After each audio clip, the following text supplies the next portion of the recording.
my bags are packed, I'm ready to go. I'm standing here outside your door. I'd hate to wake you up to say goodbye.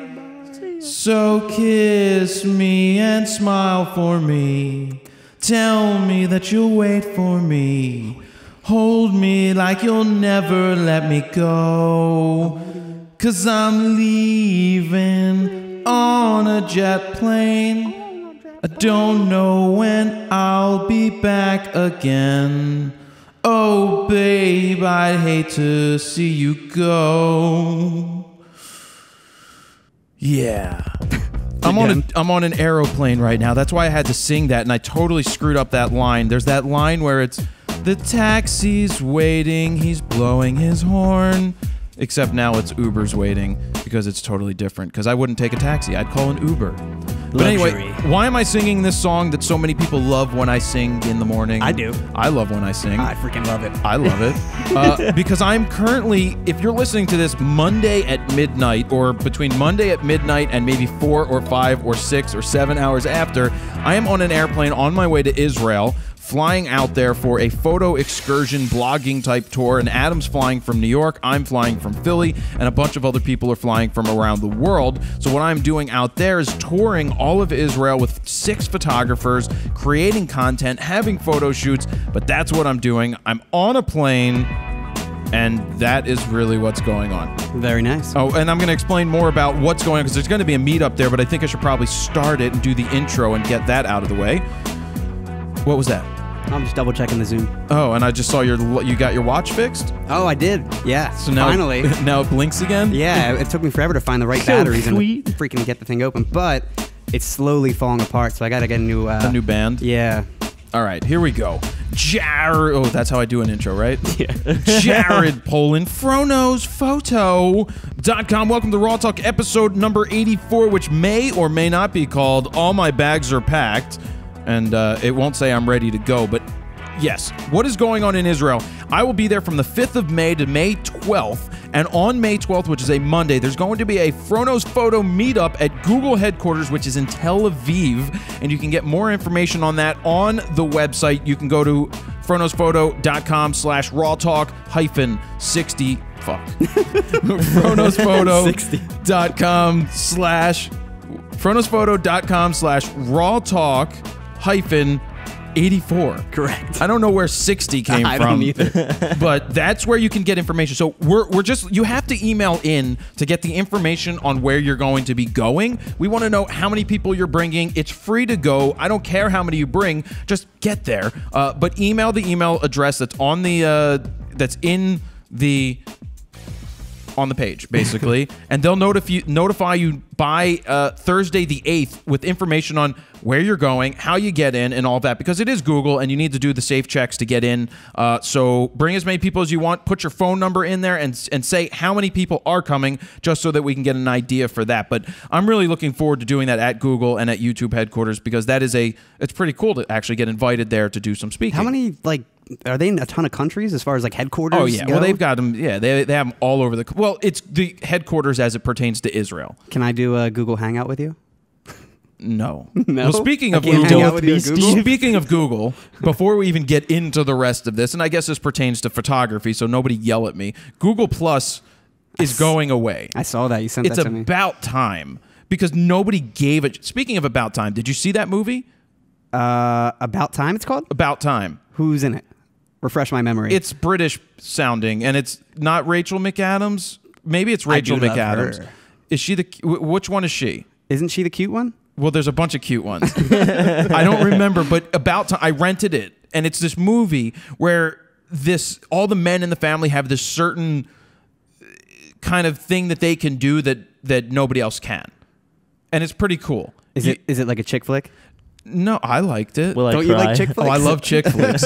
But no, it was good because I like the movie. I like the soundtrack. I like movies that basically it's not sci-fi, but something that they do is basically the men can time travel back in time. They can't go forward. But the way they work it in is that it's real. That it doesn't seem out of place at all. It just seems like it works. So it's pretty cool. The story is nice. I feel like I've seen it, but It's only rented. It's not on TV yet. No, if it's that new, then no, I haven't seen it. So it's pretty cool. I recommend In Time. But anyway, Israel's happening. It's going to be fun. The meetup's going to be great. And that's what we have there. So we've got photo news coming up. We've got talks about Nikon D3300s, the user's guide, gear of the a ton of gear, not a ton of news. We've got some other things to talk about. But how was your week, first and foremost? It was good. Very rainy and dull this entire week and gloomy in Philly. Yeah, it was like rained and monsoon for the past 3 days. It did. It rained quite a bit. Sutter, how was your week? Not just as nice as the rain was. I got sick on Friday and went to the ER on Sunday. Was George Clooney there? No. Do you even know who George Clooney is? I actually do, believe it or not. He just got engaged, but keep going. Isn't he like old?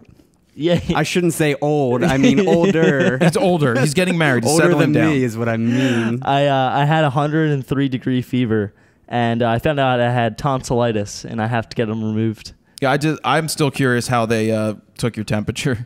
Via ear. Was it a guy doctor, nurse, or female nurse? It was female. Right.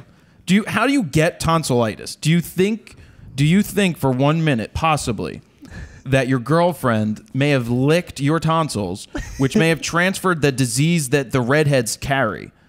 I don't believe so. She's got a long tongue. Does she have a long tongue? Like a giraffe tongue? Gene Simmons? Gene Simmons tongue? Do you know who Gene Simmons is? Yes. Simmons is. Yeah, do you? Yes. All right, so anyway, we'll leave Sutter alone. Are you feeling better now? Yeah, I've just been on antibiotics. The pill's as large as my face, I swear.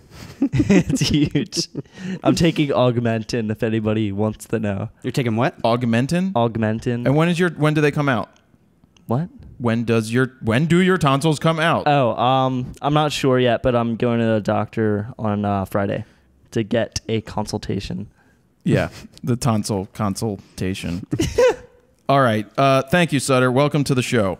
Anytime. Yeah, we're going to talk about the DJI that Sutter took home last week, but that's going to come up. Why don't we jump into some photo news? Steven Eckert, jump around and do your photo news. I'm jumping around. A man named Matt Ames, he had a pretty amazing find at a thrift shop in Roanoke, Virginia. It's called the... Did he only have $20 in his pocket? He only had $20, and he rolled up with Macklemore. But anyway, it was this thrift shop called Good Samaritan Inn, and taking a liking for old technologies, he picked up a collection of over 400 old negatives that were in extremely good shape and already developed. He then had them scanned and digitized. Now, many of the negatives appear to be from Naples, Italy, from around 1938, and one of the photos even included a photo of Adolf Hitler pre-World War II, and after doing some research, he thinks the original photographer worked for Mobil Oil as an engineer and lived in New York. The whole set, though, is on Matt's Flickr page. Some really amazing and fascinating images. It's really cool to see, early Italy, especially pre-World War II. Well, it's just pretty awesome to have a find like that, especially seeing the old rolls of the negatives, the old like tins that they were in, and then knowing that because they were still in rolls. I guess they didn't cut them back then because they stored them in the tins. I have no idea. I guess they kept the whole... He said they were in like perfect condition too. Which is interesting. I'm wondering what he's going to do with those, but having a photo of the motorcade that Hitler was in is pretty interesting. So... And I mean, this just goes to say, like, go to thrift shops. I mean, check them out and bring $20 in your pocket. And I'm always looking. I always look for old cameras. I mean, you never know what you're going to find. This stuff happens all the time. Yeah. Like Vivian Meyer, right? Yeah, you think that the stuff is going to... You think that all the good stuff's been found? Yeah. But geez, man, it hasn't. No, I guarantee half of history is still hidden. Hidden history. Hidden history. Moving on. Now, this video is from 2008, but it's the first time I'm personally seeing it, so I wanted to share to those who also probably haven't seen it. It's footage of Andy Warhol using his first ever computer to digitally edit a photograph of Debbie Harry, Blondie. Call me! Call me anytime. Call me! You can watch as he paints over her face, though, using the Amiga 1000 photo editing software back at their launch conference in 1985. It's funny because the functions are so limited in the software. It's pretty much like editing in like MS Paint or something very, very basic these days, at least. Yeah. Now, the reason I wanted to bring this up is because apparently he worked on several photographs during the conference, which spread across 41 floppy disks and pretty much never saw the light of day. Now, Carnegie Mellon University's Computer Club and a team of artists, archivists, and curators set out to retrieve those images, which wasn't an easy task since the format they were in is pretty much extinct nowadays. The retrieval process was documented by a video crew from the Carnegie Museum of Art and will be premiering as a documentary called Trapped: Andy Warhol's Amiga Experiments on May 10th at the Pittsburgh Museum. But if you're not around that area, the documentary will also premiere on their website starting May 12th, so everyone will be able to see it on there. And I'm sure we'll have it on our website as well. Now, apparently, you were telling me earlier that something like that wasn't his first computer ever used or something. Well, no, like that. I remember reading in the what's his name? Steve Jobs documentary, Steve Jobs biography, that he took, or it may have not even been in there, but he delivered a Macintosh in probably 1984, around this time, to Andy Warhol to see what he would do with it. And he was just moving the mouse around, playing around, clicking things, and just seeing what he could do. I mean, the guy's just extremely, obviously was very interesting, very artsy, creative, coming up with these interesting ideas. But my question is, so they recover these photos that he created. Are they going to be able to sell them? Are they going to be able to turn it into something? Because the artist won't sign it. It's the same thing with the Vivian Maier thing where They're just not around, yeah. well, they're not around, but they're selling a ton of them. And collectors may not collect a photo from Vivian Maier, whatever you want to call her, because she didn't sign it, she didn't print it, she didn't oversee anything. So for collector's value, it may not be there, but that may not even matter because people may just like the images and just buy them. Yeah. But I can't understand that. They're not signed, they're not numbered, they're just prints on one person's interpretation. But I guess the story behind it is what it's all about. But anyway, he gave him one of those computers, a Mac, and I don't know, I guess he played around with it. Yeah, I mean, in the video, it says the person who was like interviewing Andy was like, oh, is this your first time using the computer? And he's like, yeah, my first time. I don't know if he meant editing on a computer or using a computer. Or maybe doing whatever they were doing. Or, yeah, using like a photo software kind of thing. Now, it's funny because, like, again, like the functions were so limited. He's literally painting the image. Yeah. So, but it's Andy Warhol. All right, before you jump into that, yeah. I want to talk about my road reel competition is still going on. They wanted me to remind you that it closes at the end of May, which means you still have time to get entered in there. But also they let me know that F&V Lighting, which we've used F&V Lighting Great stuff. when we were on location up in New York with Joey L. We used the F&V there, which was great. They worked extremely well. But basically, they gave $3,000 in gear, and that's going into the pot of things that people can win. So now it's over $80,000 worth of goodies that they are giving away to somebody who can enter for free to win. Let's see. And you used the FMV on the new DVD that's going to be coming out. On the Frono's Photo. The guide. Video guide. Correct. We did. We used it quite a bit. Yeah. But if you don't even want to make a film and you just want to go and vote, you can do so at myroadreel.com. Sutter, how's that spelled? MYRODEER.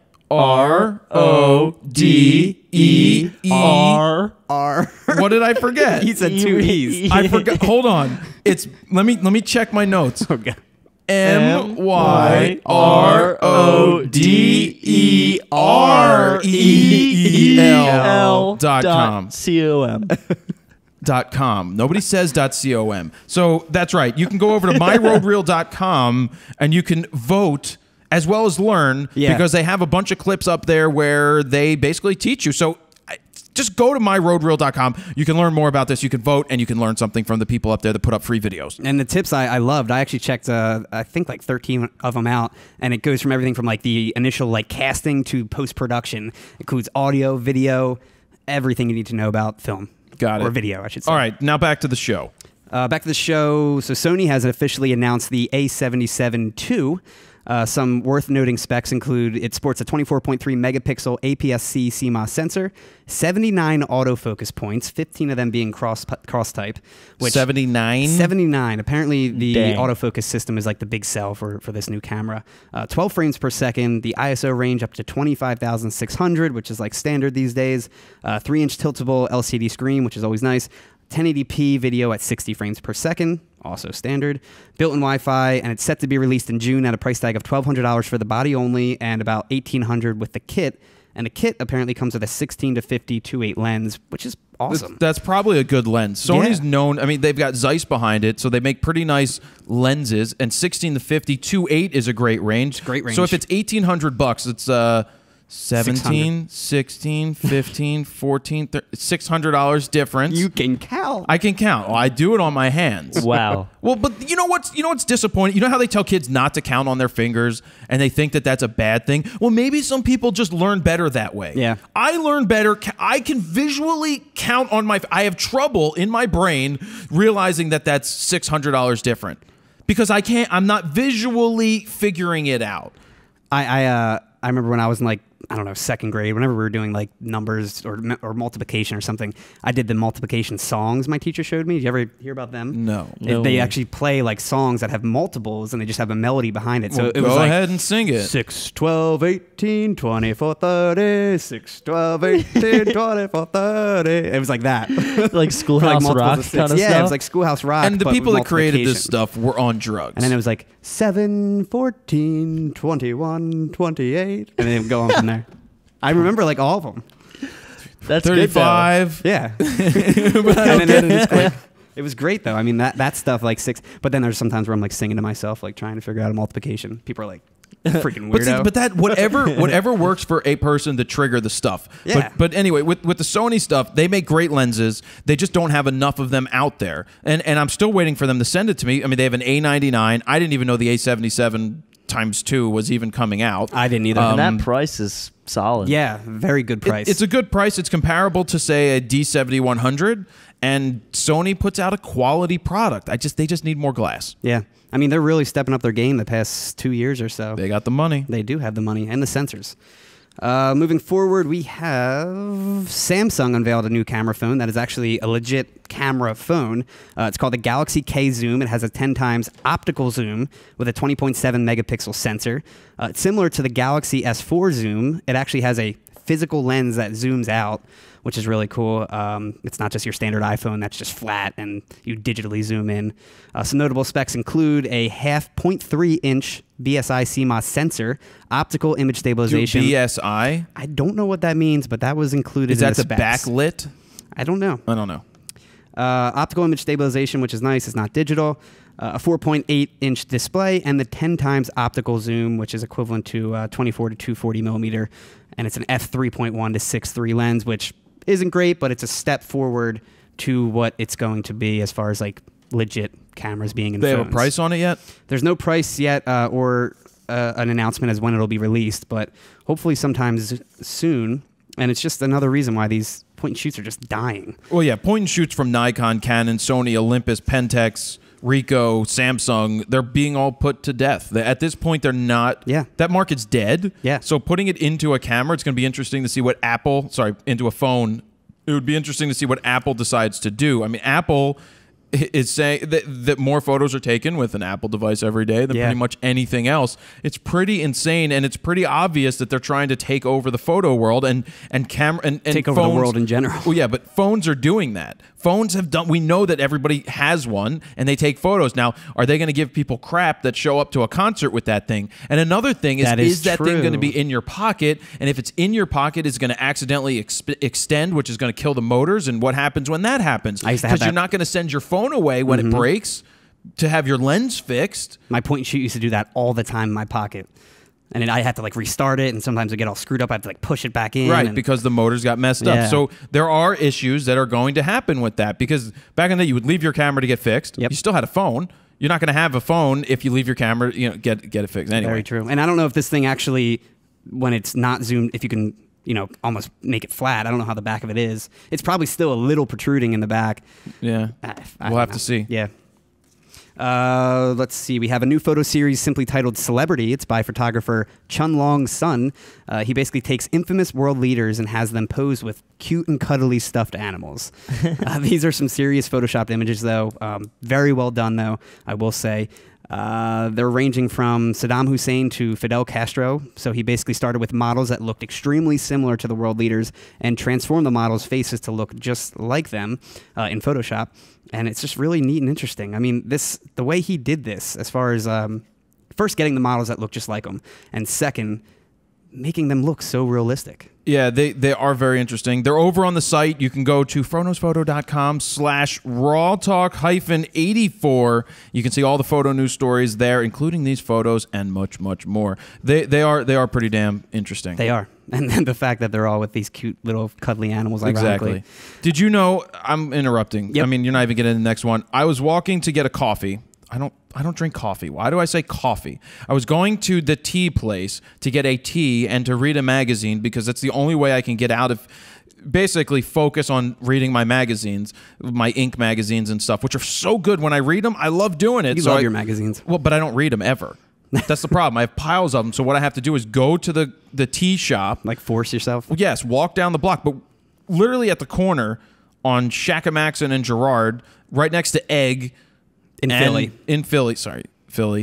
There's a store called, I was walking there and there was a sign called Indie Photo. And I'm like, what the hell is Indie Photo? Because that caught my attention that I saw that sign on the street. And then I walked into this store and somebody had the balls to open up a lab right in Fishtown here. Right down the street? Right down the street. They have a Frontier machine that they have there. They have a big-ass Epson printer. Interesting. And I was asking, I mean, I walked in and the guy knew me because of the website. So I've seen your videos. Do you live around here? I'm like, I live down the street. Are you Jared Polin? And he was just trying to explain to me that I think that he left another job thinking that he could open up. And what's crazy, they've only been in there a week. And just the way that he was talking, it must seem like it's not going to be an easy road. No. Because it's not going to be an easy road. They process film, which hipsters usually shoot Instax or Polaroids, so they don't have to process film. Yeah. You know, they do the 120 for Sutter and the 220 rolls, and they'll scan them and print them, but I don't know how you can get that monthly nut out of the way of rent in this area and be able to Survive. stay in business. Yeah. There's a reason why camera stores went out of business. I mean, at least he's in, like, hipster haven, you know what I mean? He's in the center of that. I think he'll have more film processing done, I bet, than actual prints because of so many of you people going around and shooting film. I mean, we'll see. I don't know. I mean, I wish them luck. Yeah. I gotta stop by there and check it out.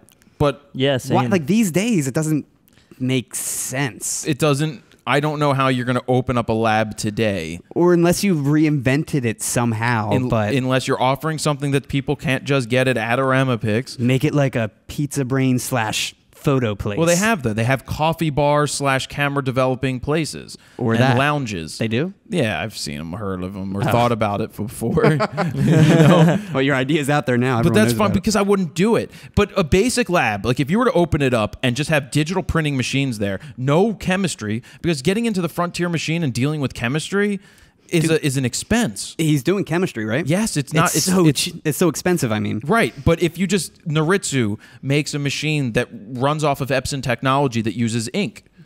It's like a big-ass inkjet, but it's quick. It's a mini lab. So if you allowed people to just wirelessly connect their phones and do prints and get stuff like that while they're having a coffee or something, or buy a coffee, get 5 prints free, you know, just weird things like that. And to keep those chemicals fresh, like, especially if you're slow, if your store's slow, you're just wasting it. You literally got to run prints through just to keep them fresh, and you got to redo them probably every week, especially if you're slow. So whoever it is, they're going to be spending a lot of money on that until they really get into business. Yep. Move forward? Yep. So I wish I could do this. Photographer Blair Blunting got the ride of his life in an F-16 Thunderbird. Which I did try to get in Israel. I tried to talk them into getting me an F-16 ride, but I don't think it's going to happen. It's not. Is it on your tour rider? Well, no, but I asked for it. The flight was a way of saying thank you from the Thunderbirds for photographing their plane at Luke Air Force Base in Arizona. They caught this whole They called his whole experience and a reaction via a GoPro mounted cockpit camera, and they reached speeds all the way up to 9 Gs, who Bunting says was an unpleasant and painful experience. He basically said it was like his face was melting off and he lost like all vision and was about to pass out, that kind of stuff. That's what's going to happen at high G forces. Yeah, G forces, whatever. I don't know much about gravity. G forces. Gravity. This is like your gravity John Mayer cue. You forgot. Gravity. Stay the hell away from me. But no, I would love to take that ride, but I can only imagine. I mean, 9 Gs, you got to get your breathing right. We've watched videos where people do that and they have G suits, which force the blood to stay where it needs to be to get that oxygen going through. But 9 Gs. Dang. Scientist Sutter, where are we at with Gs right now? I think we're at 1 G. Because 0 G would be just floating? Yes. That would be interesting. So just think another 8 of you on top of yourself. Weighing you down. And that's what 9 would feel like. And the guy was saying, too, that he was trying to, like, speaking of breathing, he was trying to watch how or listen to how the actual pilot was breathing and just to mock what he was doing, pretty much copy what he was doing so he can actually not pass out. So what was the fastest mile per hour they were doing? I don't know. It just says 9 Gs. Oh, 9 Gs was it? Do you know anything about like speed, Sutter, with that? It was probably Mach. Well, a lot. Like basically hitting the... Oh, they probably sound blew past the barrier? speed of sound. Barrier, that's which it. is 600 and some miles an hour. All right, what's next? That's freaking insane. Oh, and he was taking a bunch of selfies too in the video. You gotta watch it. Is he like actually like 9 Gs? He wouldn't be able to lift his arms at 9 Gs. Yeah, I'm sure it was a 9 Gs, but he was definitely going fast. So old footage from 1939 is now online, which showcases the first 100 years of photography prior to that year. In celebration of the 100th anniversary of the camera, they talk about how the camera came about and all the various renditions of like the light type box. Now, a quick video. It's a very quick video for those that never took photography class and like the history of photography. Really cool stuff to check out. I wonder how it's going to be when it comes to 2039, when it's the 200th anniversary of the camera. Yeah. You know, what they're going to talk about. Is it going to be just camera phones then, or we're still 20-some years away from that. Yeah, just think about how much has changed just in the past 10 years. It's pretty insane. But I know from watching Cosmos, which you still haven't watched, I still got it, with Neil deGrasse Tyson, a lot of it revolves around photography, and a lot of space exploration revolves around photography, especially telescopes that are capturing light from millions and millions of miles away. That's very interesting. But they talked about going into the. What do you think? It's raining? No. I'm just watching the light slowly drop. That's all. Yeah, well, it's going to happen at night. Yeah. But they talked about old camera obscuras or what happened in the Middle East, where in the Arab nations, they had these tents, or somebody came up with this tent and there was like the little hole in it, and people would go in and watch somebody dance in front of it or something. And that was kind of like an early form of the camera obscura. It would be upside down because that's what happened. Yeah. But it was just pretty cool to know that they've been using camera obscuras all the way back in the olden times until, I guess, daguerreotype, and they started to use the daguerreotype, which actually recorded, made a photo. Yeah, it pretty much starts at like the daguerreotype, this video at least for the most part, and it's just really cool to see how much it evolved. Yep. Definitely a lot slower than it is going these days. Moving forward, we have, speaking of old stuff, the American Museum of Natural History started digitizing their archive and made 7,000 new old photos available to the public. The images date back to the late 19th century, and the museum says it's an ongoing project to get the rest of the images online, which they hope to do within the next few years. It's nice to see just these analog historic images finally come, to the digital age and come online, and it's nice that they don't just get wasted away, Yeah. Well, I mean, history doesn't get lost. They have the archives, so they might as well put them online, and then if they're online, maybe you can print them and do what you want with them. I'm actually surprised that they didn't do this earlier, say 10 years ago. Yeah, when everybody was scanning everything. Exactly.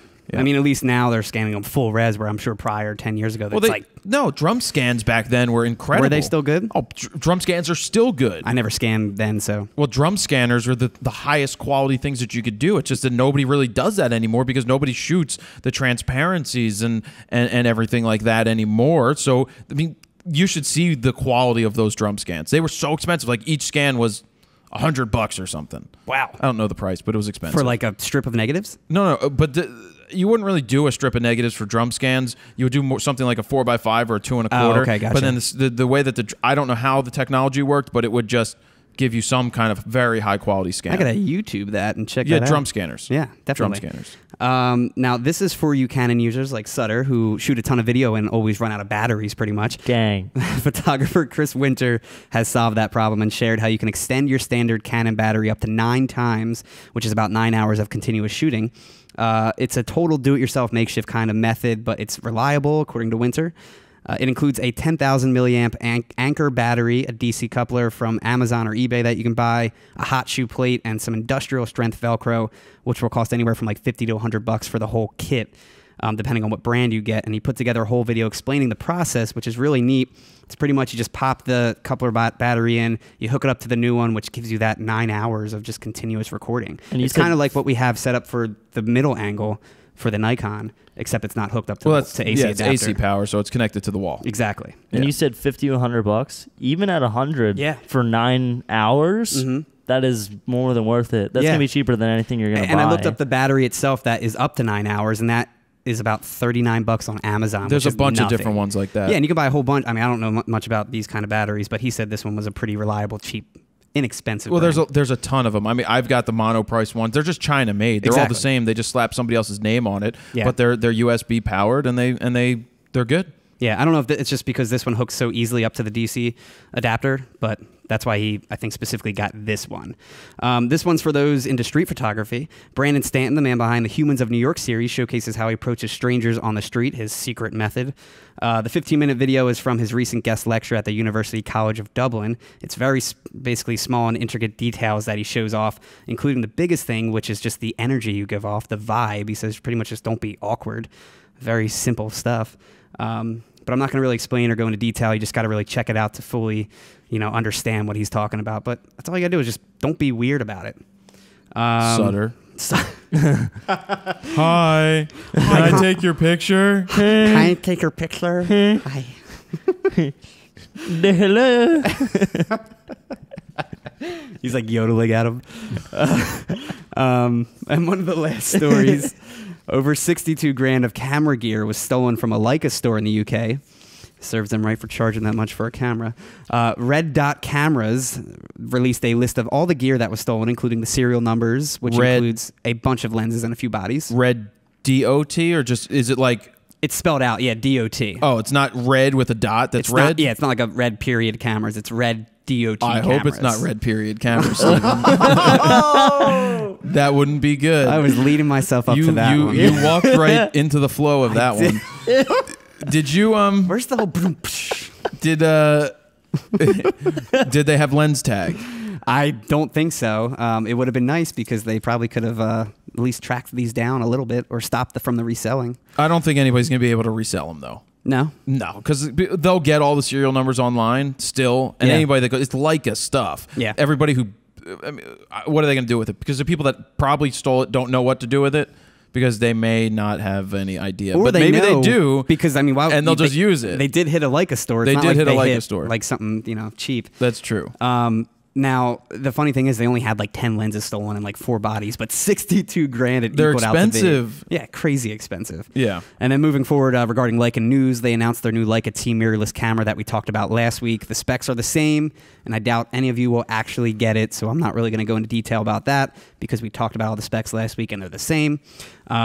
Now, what I will talk about is how they released an ad for the new camera, which is 45 minutes long. It's just this promotional video that shows the polishing process that goes into making one of these $2,000 cameras. It's literally just a worker just polishing away for 45 minutes. Just awkwardly polishing. It serves its purpose, though. If it's 45 minutes of that, it gets the point across, and people are talking about it. So yeah, that's true. It's a guy polishing a freaking camera. The Leica fanboys are just drooling over it, I bet. Oh, God. Polish it more. That's it for photo news, though. That is it. That is it. Steven, how are we on time over there for the till resets? I need the reset in 30 seconds. Well, go do your resetting. Fine. So that we can talk about the DJI. But yeah, we sent Steven home last week with the DJI Phantom version 2. but this one doesn't have the camera built into it. It has the gimbal separate. We sent him home with the DJI because, well, we talked about Scientist Sutter anyway, but I just wanted him to take it home, put it together, tell us about it, and yeah, because we want to use it with the GoPro. So what'd you find out? Here, let me hand it up to Steve. This thing is pretty awesome. So this is different because it has the attachments at the bottom. Yep. How was it putting it together? It was actually pretty easy to put together. The only problem I had right away was I wasn't exactly sure with the dampeners. Just the connection that runs through it. I thought I did something wrong because it's longer than the actual like spot that it is, and it like shakes. But then I went on DJI's like YouTube page of how to put it together, and it's supposed to be like that. So then I found out that was fine.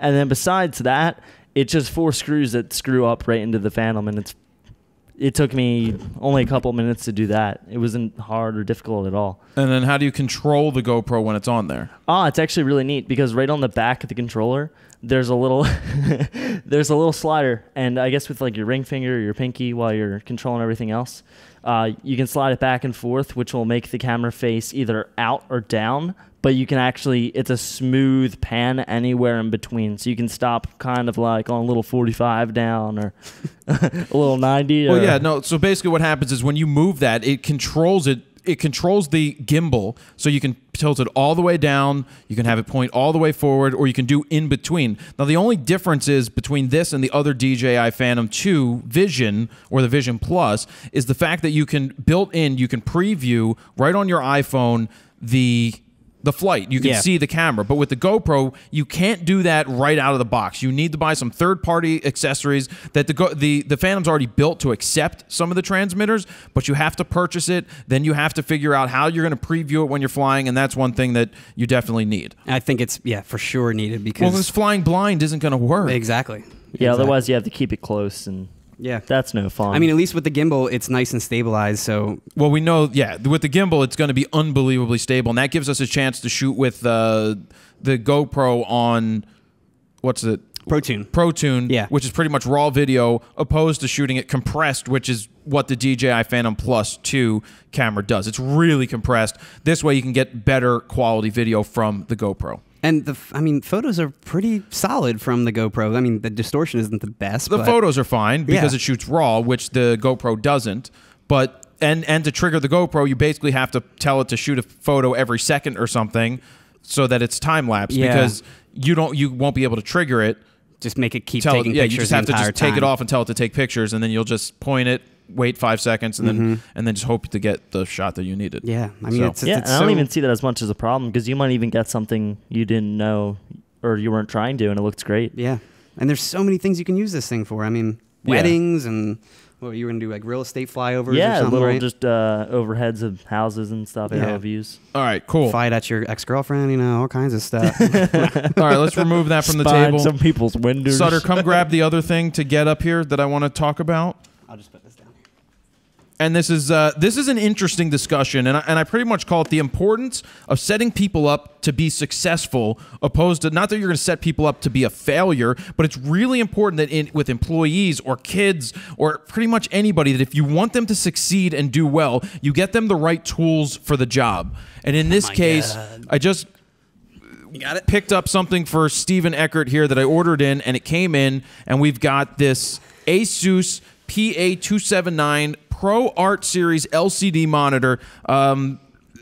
Basically, anytime that Steven has asked me for anything, well, I don't know if he's really asked me for much, but I usually ask him, is there anything that you need? Yeah, it's usually you asking me. Yeah, would this make your job easier? So in this case, I know he doesn't have the best monitor in the world, and this is just another piece of the puzzle to make his life easier. Sutter, we can remove this, though. Sounds good. I don't want to sit it on the table the whole time. Yeah, just get it out because it's huge. But I just wanted to show people that basically what happened is, what'd I say? Go do some research? You asked me, you're like, how about we get you a new monitor? And I'm like, well, I don't need it, but it would make my job easier because with color grading and all that, especially with everything we do. I mean, because with the D610s, for example, that the white balance setting they have, it's always a little off, and it's a lot easier with that. My monitor's not calibrated. My current one, it's a piece of crap one from like 8 years ago. It's old. This one is something that I really needed. Plus, it's 27 inches. I never had a monitor past like 20. Well, well, you had a 22-inch one. 22-inch, I mean, but yeah. The thing here is my parents instilled this in me. They always set my brother and I up with the things that we needed to be successful. That's great. Even some of the things he couldn't afford, they may have had to find a way around it to get something different, but they always set us up that if we needed something to be successful, they didn't shortchange us because they knew that sometimes you need the right tool for the job. And in my case with you come to me and you say, well, I usually go, what could I get you that will make your job easier? Because it's about saving time. It's about saving money because time is money. And we did this when we got you a new video card. Yes. Which card was that? That was much needed. That was the, I specifically got the EVGA NVIDIA GeForce GTX 780 Ti card. Couldn't they come up with a better name? Yeah, well, that's the brand name. Then I got the actual manufacturer name too in there. I threw them both. But that was much needed because of the rendering that I do and just the playback. My other video card was just like stuttering and skipping and stuff. So I really needed a new one. It was stuttering? Stuttering. And the fact that I can now enable my GPU engine in Premiere Pro, which uses the GPU, the actual graphics card's CPU, when I'm editing. So it's a lot faster. It uses both CPU and GPU, especially when rendering, and in the export process too as well. So it's just really a lot faster. How much time a week are you spending on RAWtalk? RAWtalk alone? Yeah. Editing wise, including the audio, because the audio I do completely separate. Audio is probably about an hour, and then the actual RAWtalk episode, I would say probably about 6 hours. And that's not including exporting or uploading. Right. So, I mean, my whole thing is what can make the job easier? That video card alone saved me about 2 hours. Yeah. Which is good. Yeah. And I know people are probably saying like, oh, why is it taking you that long to edit a 2-hour podcast? Well, first syncing I do manually. I used to use the pluralize, but the way we edit, I never really, it's always a little tiny bit off. So I usually manually do it. And then just the fact that I am so particular in the cuts, I usually go back and forth and make sure it's perfect. So it takes time. Yeah, and you got to watch it in real time too. But the point here is that getting Steven the right things to do the job will save time, will save money in the long run, and it frees us up to do more. And the next step that I really want to take is the Blackmagic ATEM card, or it's not even a card. It's like having a mobile studio or an actual like TV studio in a box. The thing that they have a bunch of them. This one that I'm looking at is $1,700. They have a $900 one, but that only does 1080. Not that we can do much over that now, but they have a future one that does 4K. Yeah, and that is the future. Right. So why not spend the $1,700 right now, which is what, $600 more? And that's not bad at all price-wise. No. And what it gives you the ability to put in 4 HDMI cameras, so we could connect 3 of these D610s and another one.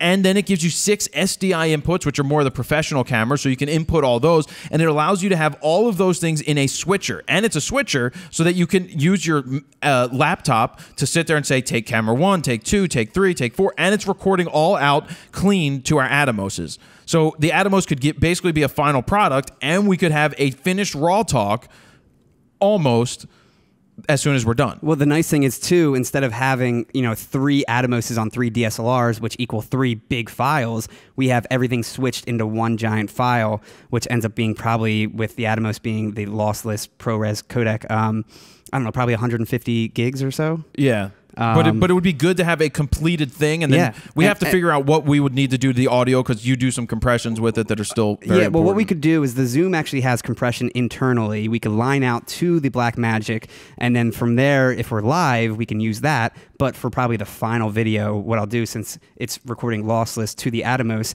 when I put it in the computer, I can just resync the newly processed audio of my compression, which I like a little more. And then export it from there. So we're going to have to play around with that when I get one. Yeah. Because I'm working on getting one so that we can start playing with it, because it also allows us to do a live stream. Exactly. So people could probably watch on YouTube Live, and then I would end up getting rid of that stream once we re-uploaded the new thing. So people could just watch us They could watch the exact show, Yeah. and I'm sure the audio would be fine. The video would be cool, and if they tune in, this is the only chance they'll get to watch it live. Yeah. Because I'm taking down the feed and replacing it with the final one that we would put up each week. I think I would do that. That would make the most sense for sure. And we just have to test it out because there's a lot to learn. But what's cool about having this box, we could get a case for it. We could travel with it. We could, I mean, it should just free up time because that editing that it takes you, that 6-7 hours, would free us up to go make other content that we need to make or that we would make. It would just free up more time. It would save a ton of time. And the other thing is you could pretty much double the Atomos theoretically and use it as a external monitor as well when you're switching, or you can hook up an external monitor to the Atomos. Yeah, we'd probably pick up use my iMac, my 27-inch, my other one, and just use that to basically be the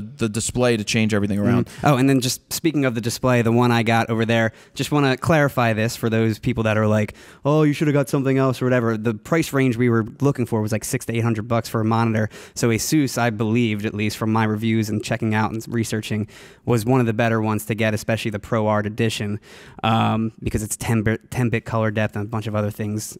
It seems to be a well-built monitor. Yeah. I watched the same review that you did, and it was a great review, and they really showcase this thing very well. Very well. And it's not like an NEC monitor where it's freaking like 30 grand and it's huge and it's perfectly calibrated. But this one does get individually calibrated, which is what what sold me. Yeah. Or at the manufacturer, it's not they like calibrate it. Bulk calibrated. They actually, each monitor gets individually calibrated with a final spec sheet that comes in the box. Cool. Which is nice, yeah. So that's good. So the whole story behind this was just setting people up for being successes and in your businesses and in your kids, and just if you give people the right tools to be successful, it's gonna pay itself off in the long run. So that's really and thank you important. Again too, obviously. No problem. So we worked on something else. We worked on a D3300 user's guide. Yes. Which we did differently. That's why I'm talking about it here, is because we actually hooked up the Atomos to the D3300 because it records the screen in 1080. And when I say records the screen, I mean it showcases the menu system, because the D3200 user's guide we did has almost 500,000 views on it at this point. That's crazy. And what I used to do is I would film the back of the screen. I would connect the camera to the TV, set up a video camera. After I recorded the original audio, the whole video, I would let the audio play on my computer while I'm sitting there switching the back of the, trying to mimic everything I did while filming my TV. Because that's what I did to try to make the picture better. Well, that's what I did to get it into the computer. And it looked good too. It looked good, but now with the Atomos, it's the clean signal. Perfect signal. Off the back of the camera, and it shows you the menu, it shows you the live view, it shows you the pictures, the previewing, everything you need to do. So the user's guide's pretty damn good. And it's at 1080p. It records that too, which is really nice. I didn't even know it works with the D3300, but it does. It does. Just plug it in HDMI and do it. So that video is going to be up soon, and that's a user's guide. If you have any of the Nikons, honestly, it's going to help you figure out pretty much how to work the menu system, because they are very similar. The 3300 is pretty much the same as the 5300 and the 7100. You can do different tweaks, but we'll let you guys watch that video and figure out things. I like making videos like these. Yeah. I mean, when you want to talk about marketing and branding and business type stuff, this is the type of video when you do cameras like that, you do the basic Canon cameras that bring more people to view your stuff, because they're Googling it, they're searching it out on YouTube, how to use this camera, and I'm giving them a free guide to figure it out. And I mean, the quality of this video I really liked. We used 2 angles plus the Atomos. We had like a picture-in-picture when you're watching. It's really cool. I mean, it took us a while to film, but it's definitely worth it in the long. And it's a long-form video. It's a 40-minute video. It's a 40-minute long video. Yeah. It probably took us 2-ish hours with setting up and editing took another hour or so. Is that it? No, it definitely took longer than that. It had to take longer than that. Yeah, it took more like 2 or 3. All right. More than that, maybe. Well, I'm looking forward to getting that video out sometime soon, just to share it with people. All right, so we got news done. We got 3300 done. Scientist Sutter, we already talked to him because he's a scientist. And Gear of the Week? Oh, I guess the Gear of the Week was monitor was the first part of it. That was the first part. There's a lot more parts, right? Yeah, there is. There's more. I've got travel, because I'm going to Israel. There's other stuff that I need to take with me, because I know from traveling that you need certain tools and items. So the first thing that I picked up is a Best Tech universal travel adapter and power converter. So basically, check this thing out if you're watching at home. You have this right here. Whoa! I know it's like a gun, but it's not a gun. Basically, it's a power converter as well. So it's going to take the 220 that's plugged into the wall and convert it back down to the 110 that we use for our type of our. And it doesn't put like more out, right, voltage wise or anything like that. No, right? it regulates it. Okay. So you're better off with this. Like I think this is $34, and it replaces one that I had that didn't have any. It didn't have the converter in it. The other one I had just was like straight power. So it didn't like regulate it? It may have not regulated it, but most of the chargers that we have today do 110 and 220. They both do that. What's like the price of something like this? I think it's $34. Is Not that what I bad. said? But also it has on the bottom 2 USB slots. Nice. So that means that you don't have to bring the power cubes for your iPhone or your iPad. You can just simply plug it into here, and that's another way of doing things. But if you need something else, I like to travel with. I picked up some of these. This is a 2-foot power strip with 3 plugs. This can come in handy in a bag. I mean, this can come in handy here too. It's a little mini guy. It is. It's small, but it's going to do the job, especially if you're at an airport and there's not a lot of power and everybody's plugged in and be like, hey, we could use my power, right? Plug it in. Charging party. You got that. Hey, everybody, Jared's got a charging strip. Oh God! Join the party. I'll That's give you true. $1. Oh, my God. Let me charge my phone.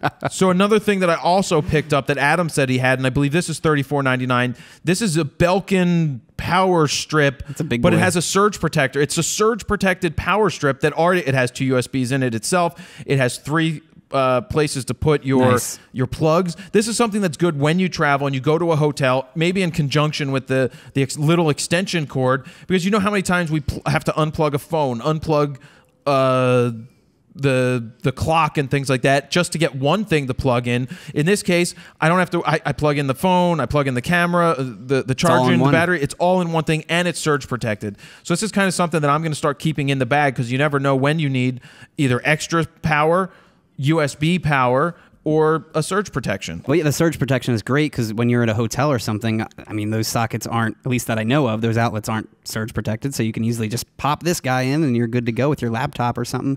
Yeah. If, say, we're editing Slap RAWtalk it on the on fly. in there. Just slap it on in there. It's definitely better to have the surge protection and the power protection. So Yeah. that's what I have to travel with to Israel. That one's my favorite because The best tech? doesn't it have like every possible connection. Yeah, you've got your I mean, that's great to bring and just throw in the bag for someone who travels a lot. exactly. You have your photography. European connection. This is the one I believe Israel takes, is the 2-prong one.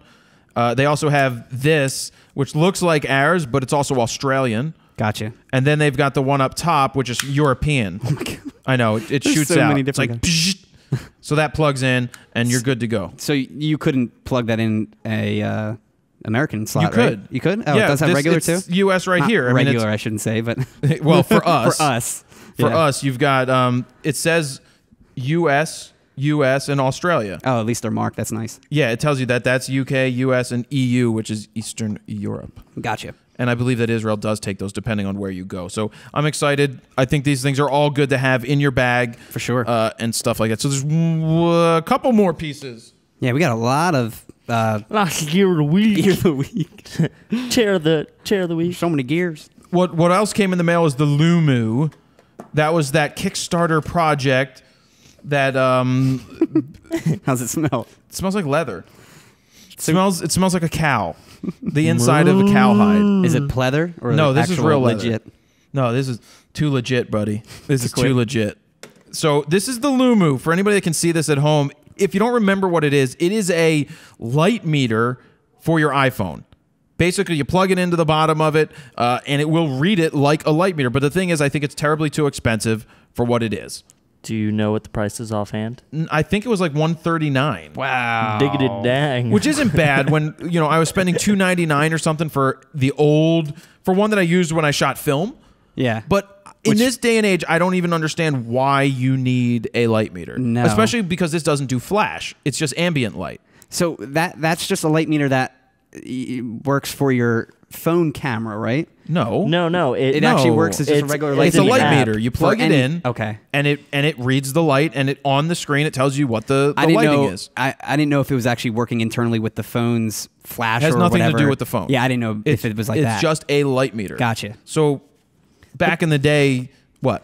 Just a tiny little case. I mean, if they would have got rid of the case, they probably could have knocked off $30. Nah, probably not. It's a nice little case. No, But it comes nicely with you've got a neck lanyard and you've got a metal thing, and it was Kickstarter, so it's nice to see that they delivered the product.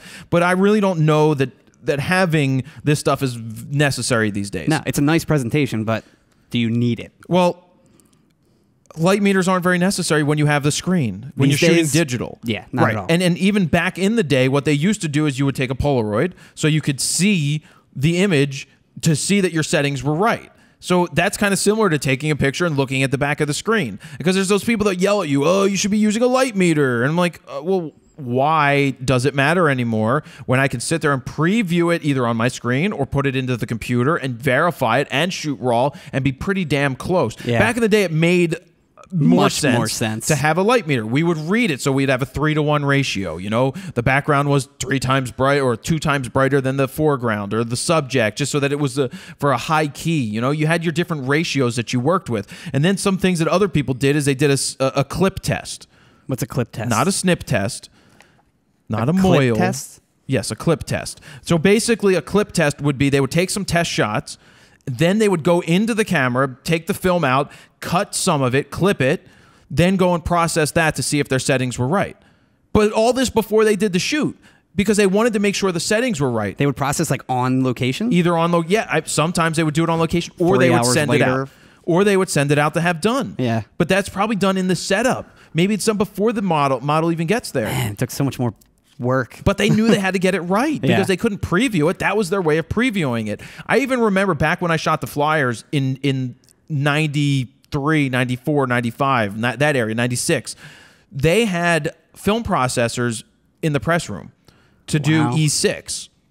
So that the AP in between periods they would run, somebody would be back there, they'd load the film, you know how you load the film with the tape, pull it, the leader out. They would run that stuff. No, they wouldn't do that. This is E6. You didn't hand process E6. They had a machine there and they would run it, and then the slides would be ready to be scanned and taken back. I don't really think they emailed them very quickly from the dial-up internet connection. I thought they like mailed them then. Yeah, but they would just take it back to the office. Okay, gotcha. Or somebody would run it so that they could get it out to the newspapers. It's funny that night. because it's like the same mentality as today, because instead of, well, nowadays you're just like tethering in and uploading them right away or whatever it may be. And then it was the same mentality as get it as quick as possible, you know, process there. Yep. But They just would- a different They method. literally processed at the stadium. That's funny. Which was pretty cool. Yeah, that is crazy. All right, so I'm going to give this to Sutter. I'm going to give you this. Are you gonna throw it? Oh my god! I thought that was going to hit the... It wasn't going to hit the camera. main camera I threw angle. it right at his hand so he would catch it because I don't know if hipsters can catch. I played football. All hipsters I'm catch. not that hip. Do you know what hipsters catch? Wait, you played football? Yeah, He's too small. I was a for wide football. receiver. Yeah, Oh, you I guess were. that makes sense. No, but do you know what was I getting at? Some sort of a joke. Hipsters don't catch. Yeah, the only thing hipsters catch is tonsillitis. Anyway, so I'm giving that to Sutter because you can take that home to play. I think. Yeah. I think it's only iPhone though, and you have an Android. But your I lady have friend... access to an iPhone. access possibly. to an iPhone. Yeah, he has access to an Ooh. iPhone. He's gonna. Anyway, so that's gear of the week. We talked about the DJI with scientist Sutter. We got Scientist the Sutter. meetup we talked about in Israel. We had the intros. We had all of that, and I guess it's time for flying solo. How far in are we, Sutter, time wise? 1 hour and 30 seconds. Really? It's about, yeah. Sounds Yeah. about All All right. right, On so time. I'm going to get into the flying solo now. The first thing wasn't a flying solo question. It was just something that a reader sent in, and because he was younger, I decided to answer it. I mean, and it's also going to help people out, but I'll just read it to you. I'm going to shoot an aspiring band aspiring band. And of course, if you're a freaking band, you're aspiring to be something. I guess you're, yeah. I mean, come on. Anyway, I'm not ripping on you, Dominic, so don't take it personally. Did he say what band? No. Yeah, I'm going to shoot an inspiring band in 2 weeks, and I want them to show some of my photos on their Facebook page as they usually do. But how do I give my images to them? Should I send them a CD or just hand them a download link? How do I make sure that they can use my images in social media, but not for commercial use without asking permission? Just write an email? Well, first off, nobody sends CDs or DVDs. First off, you wouldn't even send a CD. Your images wouldn't fit. I was gonna say, yeah, at That's least 700 a DVD. 740 megabytes. Yeah, 48, I think, right? 740. Is it 740? I don't know anymore. It Around used to be that number. 600, and then somehow they were able to squeeze 740 megabytes on there. Yeah. And DVD's like 5 gigs. 4.7. 4.7. Forgive And me. it's not full 4.7. It's up to like 4.3, and then it has to write it to take away the rest. I don't even understand it. But I don't even have, with the Macs now, I don't have a CD drive, so I wouldn't be able to use this. Most people will either deliver it on a jump drive, you could deliver it on an SD card, you can do that. But when it comes to how do I make sure that they can use my images in social media but not for commercial use? You can't. You can't worry about that. You have to specify it in an email, or as we know, you can say it in Facebook because it's written. You just tell people that the images that I'm sending you, you can only use for promotional use, and you cannot sell them. If you'd like to sell them, here's what it would cost, or here's the method that you have to go through to do so. But also, you're not sending them full res images right off the bat. What size do you send people? I usually do 2048 by 2048, which is Facebook's still big standard. Yeah, I mean, you could still print them. Probably a pretty good enough size too. But I do it that way just because that's Facebook's standard, and most web viewers these days, that's like the standard. So And I don't want to go bigger than that. Well, that's already big. I send 1,500 pixels at that point. Yeah. But I make sure I specify, you need to give me credit. You need to link back to my page or what you need to do. You have to dictate to these people what's going to happen, because if you don't, they're not going to screw you over on purpose 9 out of 10 times. But you need to just have it written down in an email or in the Facebook somewhere, in some kind of correspondence that says, you don't own these. You can only use them online. Do not sell them. Do you need to get them to sign it, you think? Or if they acknowledge the email, get them to acknowledge it. Is that enough? I think so. They're acknowledging I don't know the the fact. legality of it, I try not to worry about getting things signed as much. Yeah. I mean, if they say in an email, okay, no problem, have them reply back, okay, no problem, we will only use it for Facebook only. That's a good point. Get them to say it. Now, how do you usually send yours? Do you do? Oh, I use like Dropbox or Box or Mediafire. Okay. I zip them up, even the full res ones. That's what I usually do too. Because that way I just send a link. Yeah. Or it's so easy. And it depends on your clientele's age too, I think, because the older generation, I mean, the USB flash drives that were download link, I don't know if they would be able to, no offense anyone out there, but just, I think the best way to do this stuff is you zip it up, or you put it on Dropbox, and that sends a file, and it's a place to store it. It's just so much easier to do that. Definitely not email. Yeah. All right, flying solo portion here. Jimmy Schaefer, will you be bringing the 72? I forgot one piece of gear. What did we forget? I forgot to talk about the bags. Oh, so we're going to reverse that. Well, I forgot about Israel. More stuff. I got it. Sutter, can you reach this other bag on the floor? Yep. Please. Back to chair talk. What do we have here? I'm trying to figure out what I want to take to Israel and shoot out of. And that's good that this question triggered that. I've been using my Urban Disguise 35 version 2 from Think Tank as my backpack and camera bag, because I can get the Hebrew Trinity in there with a D4S on it. I can get everything in it that I want. I can get everything in it that I want, my toothpaste, my deodorant, and I can travel, I can put cords in there, and it's great. But I just wished it was a little bit bigger so that everything wasn't so cramped in there. What, everything good? Yep. I don't want it to be so cramped. So they had on their website an Urban Disguise 40. Now that's something that I thought would be similar or an upgrade to my 35. Bigger, yeah. But the problem is it's a horizontal bag. It's not vertical like the 35, and it doesn't open as wide because the zippers don't go as far. The laptop portion of it is inside the actual bag, where it's in a separate compartment with the 35. So it didn't do it for me. That's so much. It's really narrow. Can you put the shoulder thin. straps on that one, even though it's horizontal? Yeah. No, you can put the shoulder straps on any of the Urban Disguise 35s. They have the clips in the back. But I was hoping that the 40 would go ahead and give me a little more leeway, a little more space. Just be the 35, still fit a 13-inch laptop, not the 15, but be a little wider, just a little bit. And it's nice because this one you can, I'm assuming, fit a 70 to 200 down. Standing up. Where that one it does. But really? It fits. It I tried stick it. out? No, wow. It doesn't stick out, but that bag's not as easy to shoot out. But I want to make a video.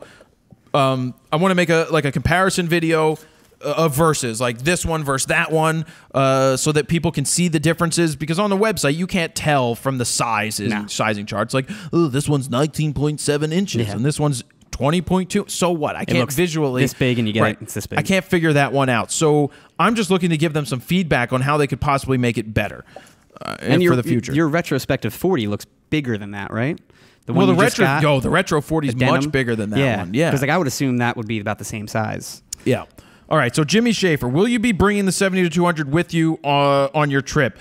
And I still haven't figured out if I'm going to. I'm taking the Urban Disguise 35 version 2, and I'm also going to take the rolling bag, the Airport Navigator, which is the smaller roller they have. But that's where I'm packing my clothes, and maybe I'll put the 70-200 in there because I'll probably miss it if I don't take it. But are you actually going to bring it out is the question. You know what I mean? Well, if I take it, I'm going to bring it with me on my shoots, because where I can get more room is I can leave the iPad back at the hotel. I can take the laptop out and have extra space, just so it's more comfortable to take with me. Yeah. So you're bringing pretty much the Hebrew Trinity, Hebrew Trinity, laptop, iPad, hard drives to store stuff, a couple pairs of clothes, and that's it. Yeah. Just the basic necessities that I need. Your 2 pairs of clothes that you'll bring? Yeah, I'm going to take 2 pairs of jeans and then like 7, 8 I Shoot Raw shirts, the underpants and the socks. And that's it. All right. Phil Moss. I shoot from my wheelchair fro, and the only way I'm able to shoot eye level is to sit my subjects down on a stoop or stoop to my level. Any advice would be greatly received. Any advice would be gratefully received so that I'm not always shooting in an upward direction. Thanks. So basically what I did here is I replied to him and added Jaleel King, because Jaleel obviously is in a wheelchair and can give this guy a little bit more insight. Oh, yeah. But what I was thinking is maybe that's just your perspective, and there's nothing wrong with always being at that lower angle. Not at all. I will tell you, a lot of the shots I shoot aren't done standing up. They're done at a level of somebody in a wheelchair, honestly. And if you shoot from a distance, from further back with a longer lens, nobody's going to know if you were standing or kneeling or in a wheelchair, because that's just how it's going to look. Yeah. So that's what I do. I wouldn't really worry about it, because maybe that's what makes your photos, is that is your perspective from where you're at. Yeah, I'd rather take a lower angle than a higher angle any day. Absolutely. All right, we've got Uriel Montenegro. Oh, we ran into Jaleel at the bar, too, the other night. Oh, yes. Rolling Pimp was out drinking. And we recommended that he should get some lights on his wheelchair, so he doesn't blend into the dark. Yeah, no, pun intended. But basically, we couldn't see him. I mean, no, well, just in reality, it was dark in there in general, because they don't have a lot of lights in the bar. Yeah, but it would be great if he had lights on his wheelchair so that people wouldn't just run into him. And that's what we were witnessing. Everyone was like, "Oh, excuse me, I didn't see you." Kicking him and stuff. So that's why we moved to the middle area where there was more light, and we could just he just had tuck him under a table or something. Lights, yeah. We didn't tuck him under a table. He just backed up. He backed up to the table. Yeah. And he had his what camera does he always bring around? He has a Sony something. Yeah. He's always taking pictures. Yeah. But also he carries a light with him, which is awesome. An LED light. That comes in handy. He always does that. Uriel Montenegro. Hey, Jared, I can see that a lot of your videos and podcasts are very oriented to the business of photography, and that is good. But I think there is a very big percentage of people like me that just want to take better pictures, don't have any intention to go pro, just love photography.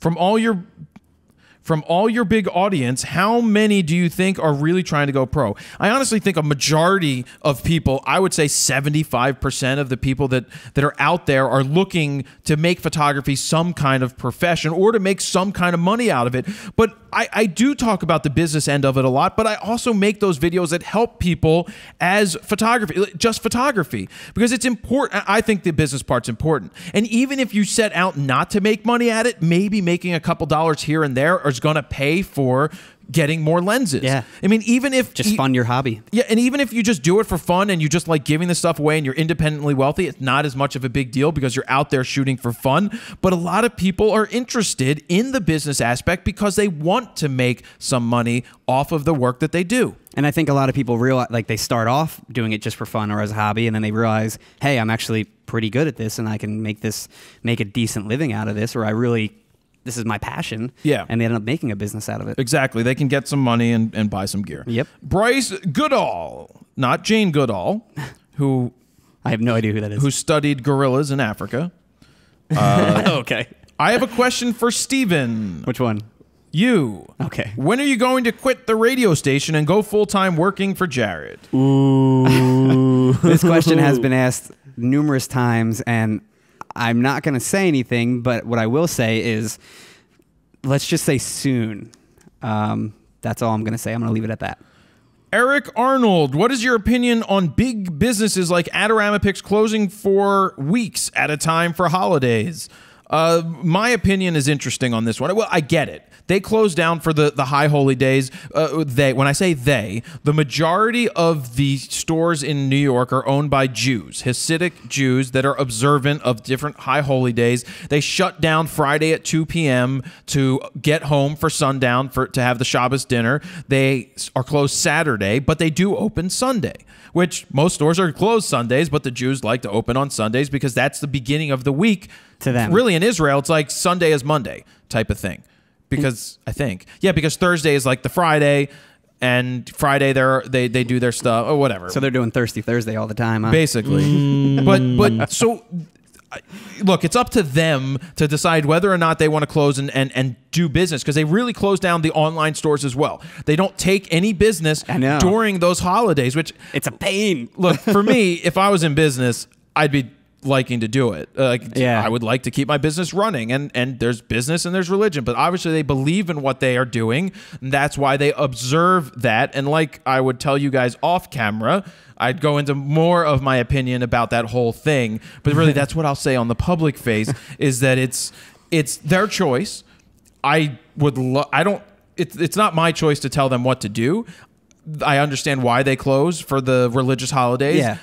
And I guess that the business, they're okay with not making the money at that point, but obviously it's up to them. It just sucks. Oh, sorry. No, go ahead. It just sucks when you're like, oh, I really want to get this, and you log into B&H real quick, and it's like, closed. checkout is closed. Well, it's closed like- for 20 days. It's like Chick-fil-A on a Sunday. Yeah. but It's like Chick-fil-A on a Sunday. But it's closed because it's Sunday. Like the B&H thing, it just happens randomly because always, I don't randomly know. to us, yeah. Well, there's a lot of Jewish holidays come September, October. It's like every other week, I felt. Basically. Yeah. So, but that is what it is. I guess it's my fault. It's our fault because it's our ignorance. Yeah, yeah. And it's every superstore in New York, you know what I mean? Yeah, it's all Basically. Yeah. All right. John P. Weinberg, Jew. How much of what you make do you put away for your retirement? Percentage. Set amount each month. One of my fears is that I'll go out on my own and have squat to live on when I'm 70. I would miss my 401k and the matching funds. The perils of the sole proprietor.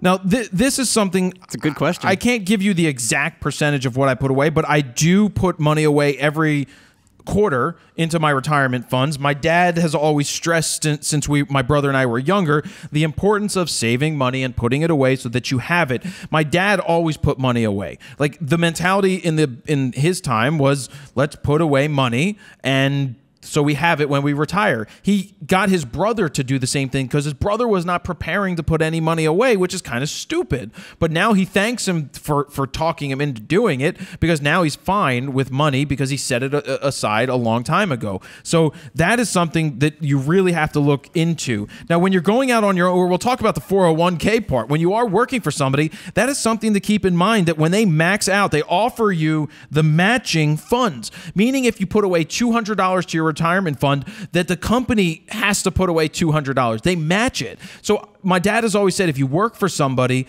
and they offer you a 401k, like when my mom was doing that, they always said, take the max amount, because if they're going to give you free $200 tax, I think it's pre-tax or something, they give you free $200. They match what you put away. So if the max is $200, then put away that $200 because it will go a long way, because now you're having $400 going away and $200 of it wasn't even yours. Makes complete sense. But it's tougher on a business, on a sole proprietor, because like I can put away money to save money on taxes, because when you put some away, you save money at the end of the year. But then I also fought my dad and told him my justification for not wanting to put too much away and maybe paying the tax now so I could have the liquid, because you can't touch some of that money till you're 59 and a half. Oh, is that how it works? That is how it works. and you can take penalties or stuff beforehand, but it's not worth it. But yeah, I'm putting money away for the long term. I'm saving taxes on it. What are you looking at? I'm just looking at the darkness. Well, so we've got things like that. You got the money you can put away, and then the account that I have, that if you were to go full time, I think I am kind of forced after a certain amount of years, or somebody that somebody's working with you, if I put money away for myself, that I have to contribute to a retirement fund for an employee, a certain percentage. Ooh, hey. But that's Thank you mandated for telling me that. Well, that's mandated by the government, because all the people that got screwed back in the day when the CEOs and owners would make a shit ton of money off of everything and then not let it go, not pay anything down to the other employees. Like, this is where the little guy gets screwed, because I don't know that I feel like I should be obligated to pay somebody else a retirement fund for somebody. You know, I can pay well, I can do all of that, and I can give you insight to setting up your own. But exactly, if that's what they force you to do, then yeah, if I put away X amount of dollars, I may have to put away like 12% towards the employee. So you're basically getting, that's like a bonus, or basically part of your salary. Oh, sounds good. But that means you get paid less up front, because I know that there's that other thing going to happen. So that's the trade-off. See, my whole issue is 401k is not an area that is of my expertise, mainly because, I don't know, my parents just really never told me about it, or just enforced it, which I never wish they learned did. much about it. But I'm also I come from a family of 6, so I was the second to last child. So I don't know if maybe they enforced it on like my older siblings, and then they just, when I got to me, it was like, whatever. We told everything to your brothers and sisters. So the thing here is to be, you know, I get it. You want to go out on your own. How do you not have that retirement fund to fall back on? I just try to put away as much money as possible that I can. Any extra that I have, I try to put it away so that it's there. And I don't need it right now, so I don't have to touch it. But you know, it is going to be a struggle going out on your own, not having that there, but hopefully you can make enough money that you are able to have your own retirement funds, because there's things like SEP accounts and mutual funds that you're able to buy into, Roth IRAs and things like that for your own personal use. So that's just stuff you have to look into. I mean, it's so true, because from a person who doesn't know much about business like myself, or is not a good money-centric person, I wouldn't even have thought of like that kind of stuff if I was out on my own as a full-time photographer. And I'm sure there's a lot of you guys out there the same way. So it's definitely something to think of. We got the top 5 Rapid or something. fire questions from Clayton Prunty or Prunty. Pump or bar of soap? I'm assuming he's talking about hand soap? Well, the way I think about soap, I talk about shower soap, because I don't use a bar in the Lever 2000. I don't use any of that stuff. I don't either. And I don't use a pump, but if it was washing my hands, yes, it would be a pump. But what I use in the shower is, I don't know if it's just for, I mean, why would it be just for men? Just for women? It's not just for men. But when I was at BJ's looking for body soap, you know, because I used to use that Dove body soap, but this is men's body soap. And it smelled like a man. Well, I walked up to it, and they had 2 different models, and I like to sniff things. You know that. Yeah. It had scratch and sniff on the outside. Literally, That's it said awesome. scratch and sniff. So I smelled the scent, and I'm like, ooh, cool breeze. I like this one. So that's why I went with that. So why do they have scratch and sniff when you can just simply crack open the bottle and You smell can't, it? because Is it it's sealed? in plastic. Oh, okay. Usually they're But not. what I though, hate right? is when I buy the Airwicks things. They're so stupid. They should have scratch and sniff on Airwicks. Them, they definitely because you should. can't sniff through the plastic. Yeah, it's like smells like island scent. It's like what the hell does an island What smell? the F? Roller coaster, yes or no? Yes, I like roller coasters. Who doesn't? What is best done slowly, eating or kissing? Eating. Eating. I agree. prefer eating. Sutter? I would also go with eating. I guess it depends what you're eating. Because if it's chocolate cake, then I'd eat the chocolate cake slowly. Yes. What is something you don't want to regret when you get older in life?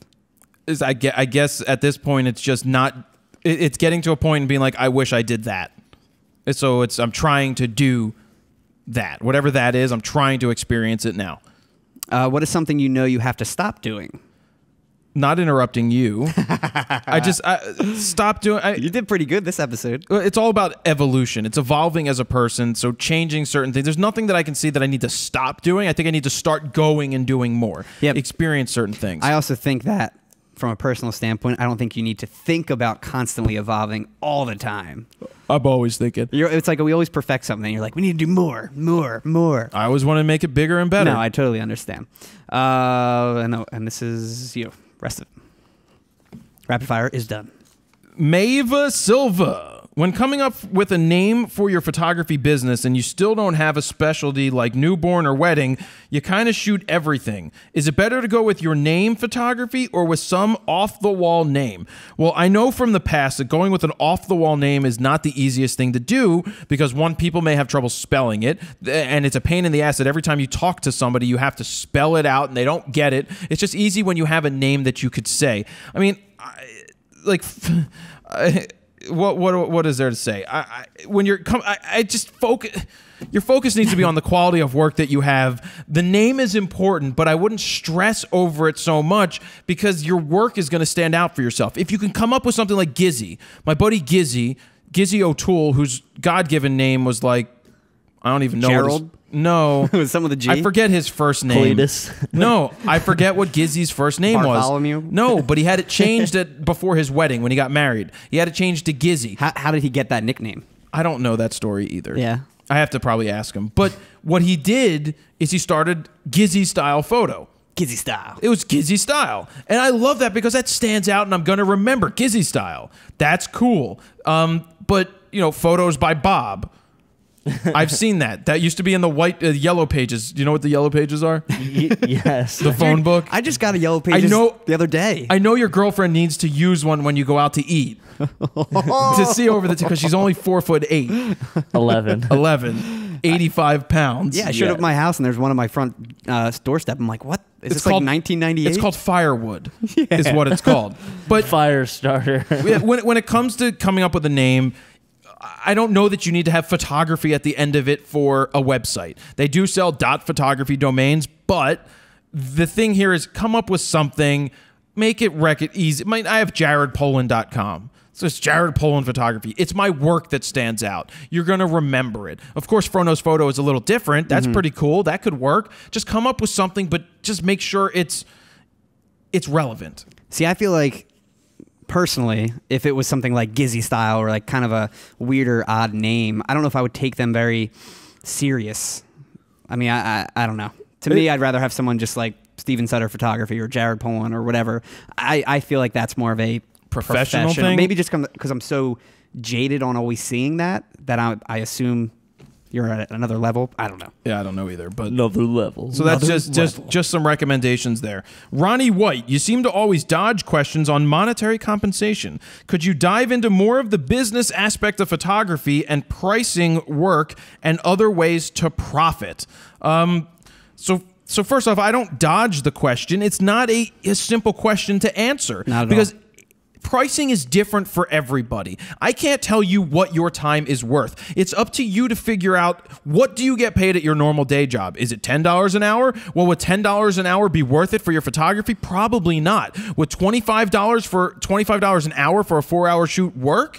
It may, but maybe you need to value yourself higher than that. It's up to you to determine your pricing. And I've always gone with my gut, and I used to ask my teachers and other people in the industry, what do you think about this price for this? And a lot of the times they were like, you're spot on, because I went with what felt right for me or what felt right for the client, just because it was where I thought I needed to be. So when it comes to pricing, you have to determine that for yourself. When it comes to other ways to making profit, I found a way. We know that Sutter found it. What's the other way you found to make a profit in your shooting houses? I bought a glide cam so I could do video walkthroughs if needed for the house. So smooth. And I think my next jump is to grab a DJI and do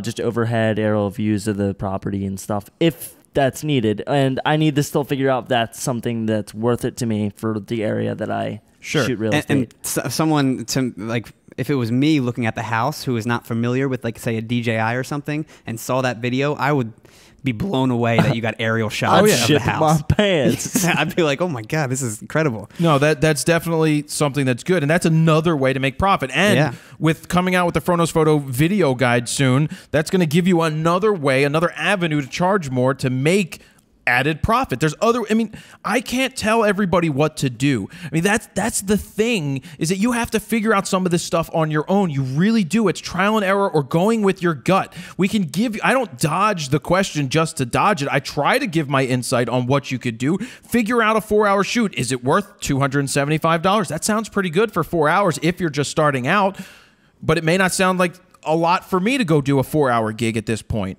But it's really, it's up to you to figure out. There's no standard to this kind of stuff. It really depends on what level you're at as far as photography goes, and like you said, what you value yourself at. And also, oh, sorry. What? It also just depends on what you're doing, because if you're having someone come to you and say you're a studio person, you can have set prices, but when you're going to someone else and doing something, every single shoot's going to be different, because everyone's going to want something else different. Like me shooting a house is going to be a lot different than me taking someone's headshots. Yeah. So the prices are always going to bounce around. True. So. All right. True. Oz Images, do you feel that it's worth it for someone to have a written blog, or is the video blogs taking its place on the internet?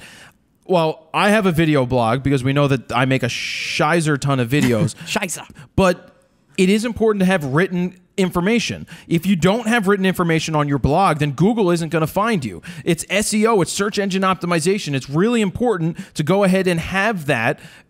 And I do a lot of writing on my posts now. You do. And I've done it more so in the last couple of years because I know it's important. But what I'm waiting for is the day that Google officially is able to cycle through my videos and listen for keywords and listen for terms and have my video show up in search better.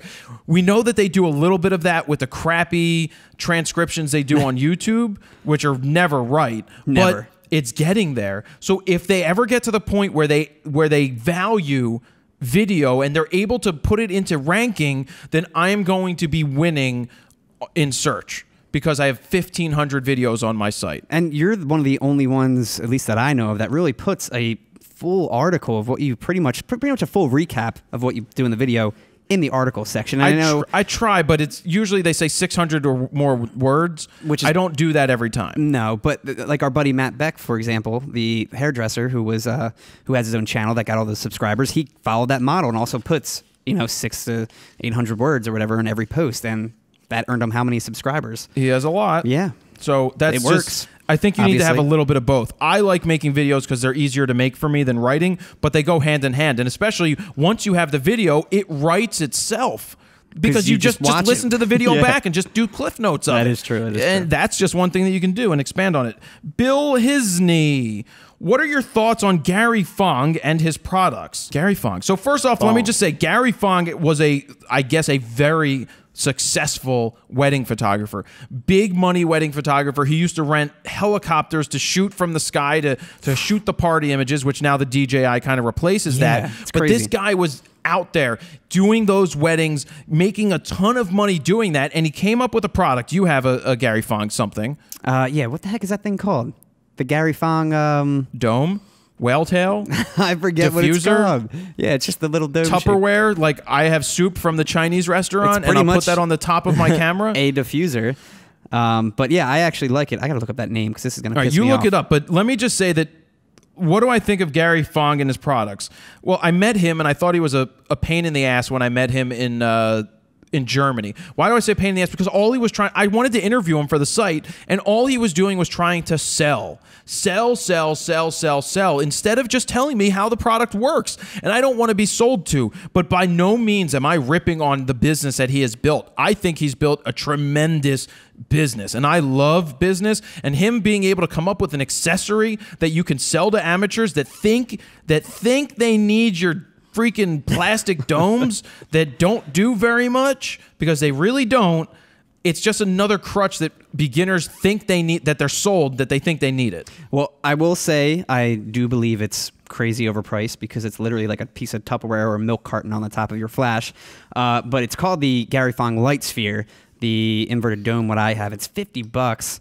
at least on B&H. And I bought it, I don't know, probably 5 years ago or so. And I've used it a lot when I first got it.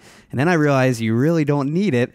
But I do like it when you're close to your subject and you just want a little fill. And I would usually just bounce it off the ceiling and it's going to do its job. Yeah, but what most people don't realize is when you put it up into the sky, into the Gary Fong dome, that now you're bouncing off a ceiling and putting light through this thing, but you're dumping it full power. So it's going to slow down your shooting. You're going to kill your batteries much quicker because it's shooting straight up. Yeah, I would never do full power, but yeah, then I ended up, now I just literally use the built-in flash bounce card for most of my stuff, and it works great. Yeah. And that works. Really, you can make that stuff. I'm not ripping on him. Like I said, I just don't believe that you need that product as a crutch. Yeah. Amos Khan. Top five. Top five? At the top of the page. Amos Khan, lakes versus ocean. I think lakes are cleaner. I agree. Like Michigan. Great Michigan. Michigan Lake. Michigan. Burger King versus McDonald's. If I had my choice, I'd have to go with Chick-fil-A. Chick-fil-A. But you know I don't eat a lot of fast food. But if I had to choose burgers between McDonald's and Burger King, which are flame broiled, I would take the flame broiled every day of the week over a fried I think I ate McDonald's once as a kid. I think my mom took me there. What? McDonald's. Is that what I said? No. What is that, Coming to America? I was just saying it. You've never seen Coming to America, I have have not. you? McDonald's. I feel like I've heard people just say it. Coming to America, there's a fantastic movie with Eddie Murphy and Arsenio Hall and Classic. And James Earl Jones. Yeah. But the flame, I would have to go with the Burger King because my mom took me there once to McDonald's and I said, please don't ever take me there again. It was that bad. Did you and cry? I think it was the onions and the mustard and the special sauce. I don't want your special sauce. I used to work there I when want I was ketchup. 15. My first job ever was McDonald's because it was the only thing I could get at that age. And I was actually like one of the cooks.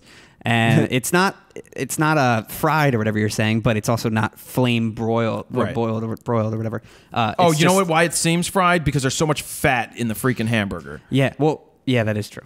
Guys, and it was guess all what I frozen, learned? always frozen Just every crap. time. Yeah, It's just crap. I would But just anyway, throw the blocks on the freaking exactly. grill. But my mom used to take us there. We used to get Whoppers, and I used to eat it without the roll, as you know, and I would put ketchup on the other side and peel it and dip it and eat it and have it. But anyway, next question. Yeah, for those that don't know, Jared doesn't eat his burgers with the roll. No rolls. He just does the meat. No, I just eat the meat. I cut it up and I eat it. Yeah. Small raw versus fine JPEG. Small raw. For sure. Cinnamon versus pepper. Not peppers. Not peppers, but I mean, I like crack black. Crack black. You know I like crack black on my salads. I like crack black on my chicken. So I love cracking that black. Hot versus cold. Lukewarm. Lukewarm. Right in the middle. And that is it for those rapid fire questions. Todd Madsen. Get ready, Sutter. All of your gear blows up or is stolen unexpectedly. You have an urgent shoot for a client in 2 hours. You have $1,500 US to spend. What do you buy to restart your photo biz and save the shoot? I simply, you're probably going to a Best Buy to buy something, or a Target, or a Something Walmart, around the or corner, somewhere yeah. that's simple to get. But if I only had $1,500, I'm probably not buying a D7100? Is that $1,300? About that, yeah. You can probably just get a higher APS-C Right. camera. But I need the same room for tax and lenses. I'm probably not going to buy a D5300. I'm probably going to settle on a D3300, but get a good piece of glass. Whether it's a 17 to 50 Sigma for $600, which is about $1,200. Yeah, so you're like $699, and if you could maybe get it without the lens, you're at $600. And then if you spend $600 for another lens, if you can find one at a store, then you're at $1,200 plus tax. You're right around that $1,500 thing plus cards. You're pretty darn close. Yeah, I would say that's your best buy. We need the wheel of Fro, sure. because I said that I would give the wheel of Fro. How are you on time?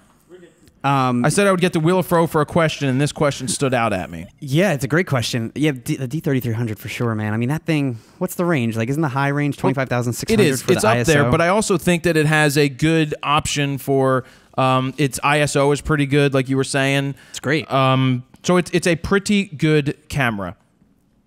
So that's a good question. So that's why I came up with that. That's why they're going to spin the wheel of fro, because I've been doing that more recent. That's got to come this way, I think. How's it now? So I think that that was a great question. So we're going to spin the wheel of fro. I've been doing this lately where I take a really good question that stands out and pick it to spin. So what we have here, for anybody at home, it's a rainbow wheel. It's got red, blue, green, purple, yellow on it. I think there's 18 spots.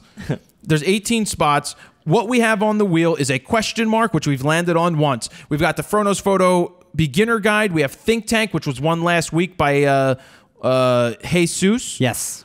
He got a nice bag that was worth a couple $100. It's some kind of backpack, I believe they sent him. Rode microphone, because we use our Rode mics. You've got the flash guide, Adorama Picks, where the code is over by now that they gave away for the 25% off aluminized prints, but you can still get aluminized prints. You get photo books. Borrow Lenses gives $250. You've got Squarespace, and Squarespace gives a business account, which is about $180 value. Oh, that's which great. is pretty cool. Wow. So if you want to check out Squarespace, go to squarespace.com/fro. You've got Lexar, who gives we don't even know what they give because they haven't landed on it yet. Adorama Picks again. Doesn't Lexar give the Smart Hub? Well, I don't know if that's what they give. We've never landed on it, so I haven't figured it out. Oh, I thought you said that before. We also have Black Rapid on here, and that is everything on the wheel. So it's time to spin the wheel of fro. Wheel of fro. All right, I gave it a good spin. Round and round it goes. Where the wheel of fro stops, nobody knows. The trouble I have seen. It's just past a yellow and red Rode microphone. So congratulations, Todd Madsen, on the Rode microphone that you are winning. That's for you. So I'll be contacting you so that you could do whatever you need to do. Joey Myrick, gummy bears, red, orange, green, or clear is the question, and I have to go with yellow. There is lemon. He forgot lemon gummy bears, and that's my favorite. I hate lemon. You should like lemon. Lemon, please. What'd you say, Sutter? Have you ever seen The Maid and Family Guy? No. I have, but I don't know what you're saying. Lemon, please. Oh, yeah, I know what you're saying now. Well, I like lemon gummy bears, personally. I like the red kind. Whatever. Or pink. I don't like the pink. Pink is the worst. Pink is the best. Worst. Ricardo Calamernero. Yes, you always say glass, glass, glass. No, I say glass, glass, glass, glass, glass 5 times. I'm thinking of selling my 7D and getting the 5D original. I don't do video, but as long as I have quality lenses, I should be okay in low light situations. I've tried it before, and at high ISO, the noise is so rich. What are your thoughts besides it's an old camera? Well, I don't know what it's so rich means. The original 5D. The original 5D is crap. Not the Mark II. And here's my answer to you is it's an old camera. I would not be selling my 7D to buy a 5D original. That's going backwards. That is the wrong way to go. The 5D, and anybody that owned it will tell you that for the time, it was revolutionary because it was a full-frame camera. The focus mode, the focus of that camera sucks. Yeah. The autofocus is terrible. And the Mark II. The high ISO capability is 1600, and at 1600, there is no color because it looks so bad. So that isn't very good. Is that the max on that, the 1600? I think I wouldn't push it past it. Yeah. But it didn't do video, and I know you said you don't need video, but I would not sell the 7D. I would just focus on getting better lenses. As simple as that. Yeah, I mean, I would not go backwards. I would just wait for the 7D Mark II that's long rumored to be coming out. Right, if it ever Yeah, happens. and I wouldn't even sell my 7D for a Mark II. No, because that's why I got the 5D Mark III, because the Mark II, the Mark III is pretty much a Mark II full frame plus the 7D focusing system, which is why I wanted them both. Whammy. Yep. All right, Dale Nevin, have you ever felt like you have hit the plateau and had a hard time coming up with more creative ideas? If so, what and how did you overcome them? And yeah, I did. After college, when I was working in like a photo lab, printing people's crappy wedding photos that were so terrible, I just felt like I was in a place where I wasn't shooting at all. It still wasn't into digital yet. It was still film, and I just felt like I wasn't there. I just felt like something was missing. Was this at Allen's when you were working? No, I wasn't. This was a photo studio. It was called Kerper Studios. It was a personal owned studio where people would come in and custom print stuff in a lab, and I was the the lab junkie guy in the back, in the dark, locked away in the dark room all day, Crying. Drinking Hawaiian Punch by the gallon, which is what I did. Orange or red? Red. Never drank orange Hawaiian Punch. I don't know. Hawaiian Punch is always red. Isn't Hawaiian Punch orange too? No. I'm thinking do. High C. I'm thinking of High C. High C's orange. What about Sunny D? No, Sunny D's crap. Sunny Delight. So I would be slaving away printing these people's stuff. And I realized how bad it was. And then they would get upset because I use high contrast. But really, what got me back into photography at the time when I felt terrible was digital. Because it gave me look, I could see what I was shooting. It was that much better. Yeah. So, yeah. You love making boomified, punchy photos. I do. I even made other people's photos that way because I was the processor. Yeah. Hey, hi, Jared. Can you please not make these punchy? No. Sasha Bolton. And I still hate Michael Bolton. And anyway, hello, Jared. Sorry if I'm too offensive, but I just wanted to know if you would be able to make a living just from your photography without having YouTube in your life. Could you just make a living by doing weddings, concerts, etc. in today's day and age, or is YouTube your main source of income? And yes, it's really important in this day to have various sources of income.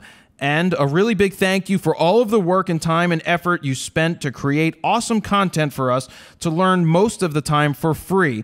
And if it's not free, it doesn't cost £300. By the way, how is Lil doing? She is fine. Kind regards, Sasha. So my answer to this is absolutely I could make a living on just photography if I didn't have the YouTube channel. Honestly, I was doing anywhere from 12 to 20 high-end weddings, not counting anything else that I was shooting on the side before I started this site. Weddings is what allowed me to save up money to start the website and really be able to maintain myself while I wasn't making money with a website. It's a nice paycheck. Plus, I get to shoot whatever I want to shoot when I want to shoot it because I like working for myself. Or I can go work for other clients when they like Modest Yahoo or the other people that we don't talk about because you don't share everything that you shoot because sometimes you can't share certain things because people may not want it public. So there's those things that go on. So I hear it all the time now. Like, you're not a photographer, you just make website videos. Yeah, I go shoot what I want to make content I want. Yeah. I have that ability to do that where other people may not. And you still shoot shows and stuff all the time. Yeah, that's for clients. Yeah. But I'm not beholden to. I don't have to do it. No, I but you enjoy also do doing it just to get out of the house and for fun as well. And to teach people. Exactly, yeah. Because I can make content out of it. Mm-hmm. Aiden Bean, what type of photography gives you the most enjoyment out of landscape, wedding, street, etc.? Well, etc. probably does because it's not on the list. I don't like landscapes. Weddings are fine. Street photography doesn't do it for me, but more so the environmental portraits are what do it for me. I love just capturing people in their natural environment. Candid kind of stuff. Which is interesting because I'm going to go do that creative live, and I believe that's going to fall maybe not exactly, but July 10th through 12th. 3 days. Don't quote me on that because it's probably that. July 10th through 12th. And when I'm talking to them, most of the creative lives that I've seen revolve around studio photography, set up shots, teaching in a classroom. And that is not how I teach. So I said to them, why can't we live tape something somewhere out in an environment? Because I can't replicate a concert in your studio. It's just going to be too hard. It's going to be too fake. And I don't like faking it. You don't. No, I don't like faking it. So that's just not something. So I basically said to these guys, can't we go out and do shoots and then bring it back in and share it live because it's still live, that we're still teaching, and then after it runs, I can answer people's questions. And I think they have to move that direction because I'm like, you can't lock me in a box. It's just not going to happen. And this time, aren't you allowed to bring in your own people too? Well, I'm allowed to bring in my own people. That's cool. Which is really important to ask the right questions. Right, for sure. Because people that know me know the questions they want. They know that questions are going to trigger what I need to do. I used to watch Creative Live all the time, and I just don't have time for it. Well, anymore, that's why they want you to buy it. Exactly, because it's free when it's live, but then when it's already edited, then you got to buy it. Exactly. Which is a great model. It's just it's an amazing model. I just want it free. Yeah. Andrew Fisher, Fro and Stevens time 2.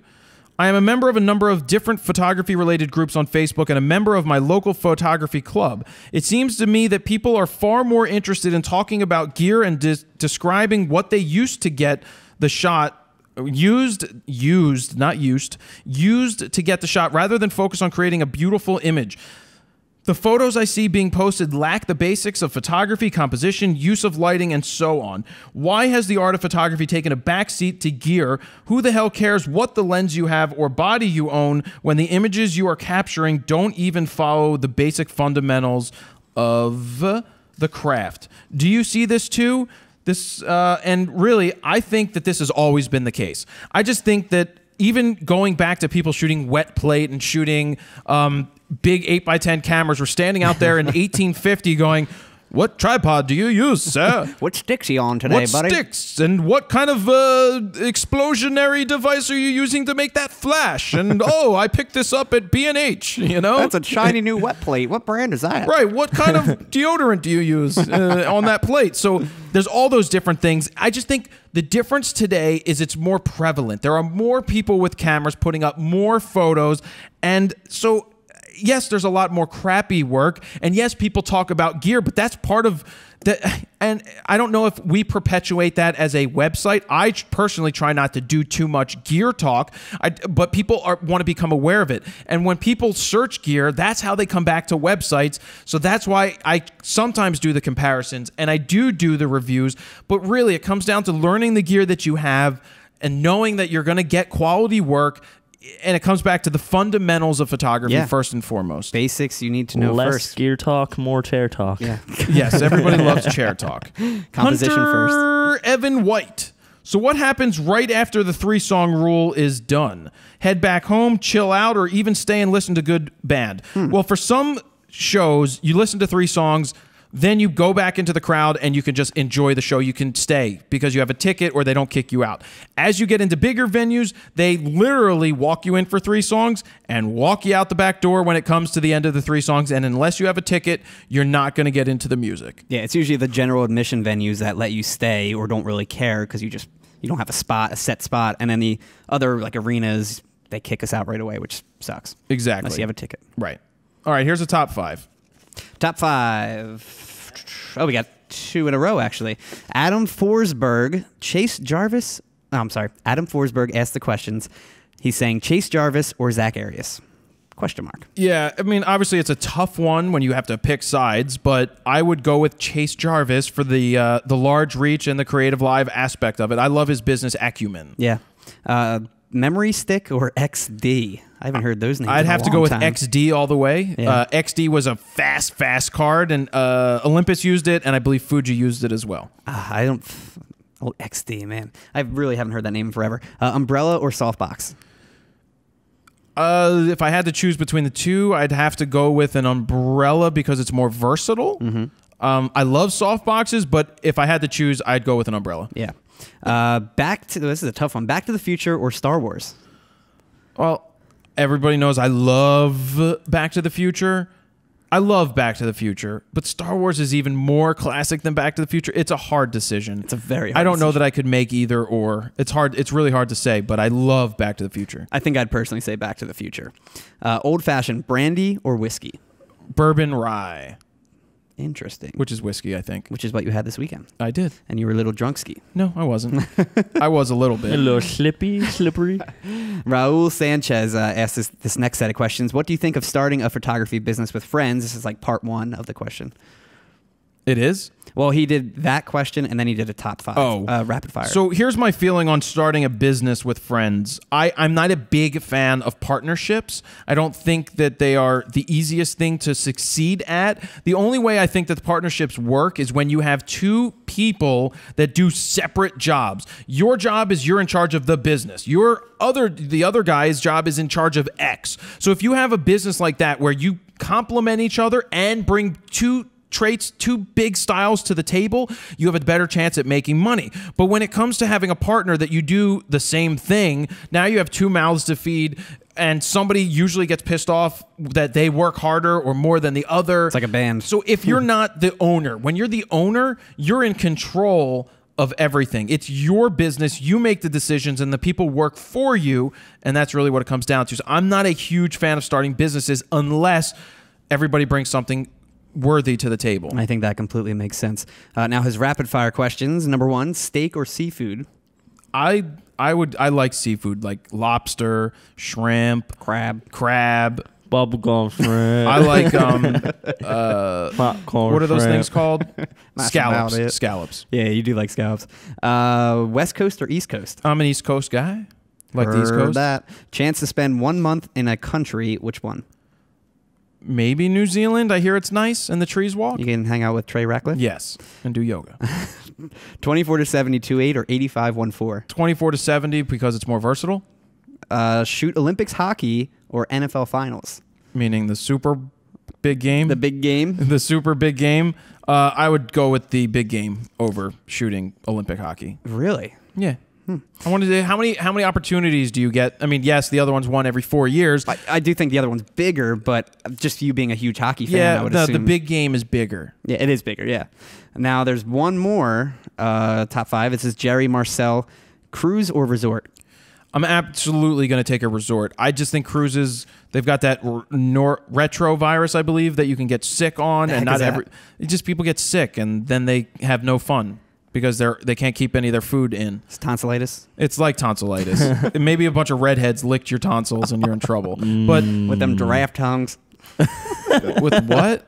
Giraffe tongues. Giraffe tongues. Oh, That means giraffe they're tongues. black tongues. No, but I would take. I'd rather go to a resort, an all inclusive. Yeah. And plus I have internet. Yeah, I would like to do a cruise one day just because I don't get to go on boats too often. Get on the open water. But you know, really pull like Titanic jet, just. But it's like flying kind of a thing. cruise is like going to a resort anyway. So Yeah, that is true. 50 millimeter or 85 millimeter? 50 gives me more versatility. Heard that. Ford or Chevy?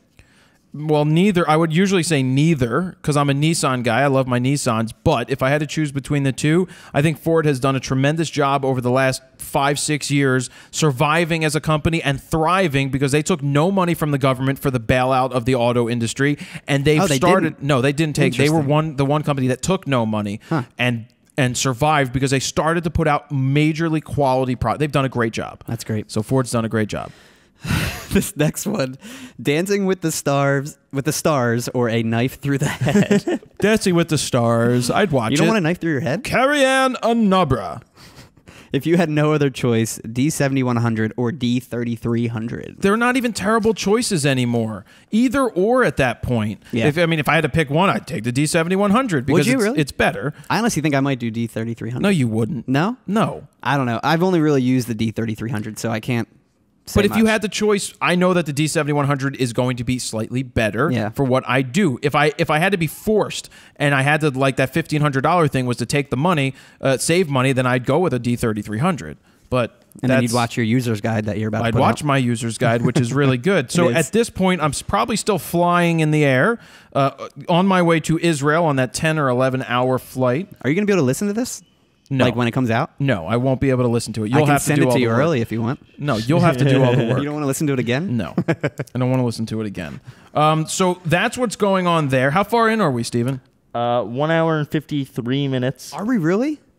Anyway, so we'll get this wrapping up pretty soon, but we covered a ton of stuff. The gear of the week, the Rode microphone thing, the flying, leaving on a jet plane, DJI, the meetup. Yeah, don't forget about the meetup in Israel. If you are there, go to the website, fronosphoto.com/rawtalk-84, and that way you can sign up and join us at Google headquarters for that meetup, which is it's going to be good, especially how many times you get to go to Google. Yeah, that sounds awesome. So I'm going to leave these two guys. Well, they're not really going to be in charge. We're going to be partying here. Yeah. Oh, Have a right. charging party. Well, yeah. So for next week's show, not this one, but the week after, Oh, yes. we have a pre-recorded interview where I was interviewed by another guy, and it's a very, very good interview. Since I'll be in Israel, not able to record a Raw Talk with you guys, we're going to still put out something, which is an interview where I was being interviewed that was very good. The guy was very good at Great it. interviewer. Yep. He was very good. And you're a good interviewee. Yeah, thank you. And there won't be photo news, but the photo news will be on the website. Steven's going to still put that up there. Yep. And the only way that they'll make the video is if they come in here without me, which he Break has, in and have a party. Yeah, no partying in my place while I'm gone. But that is kind of going...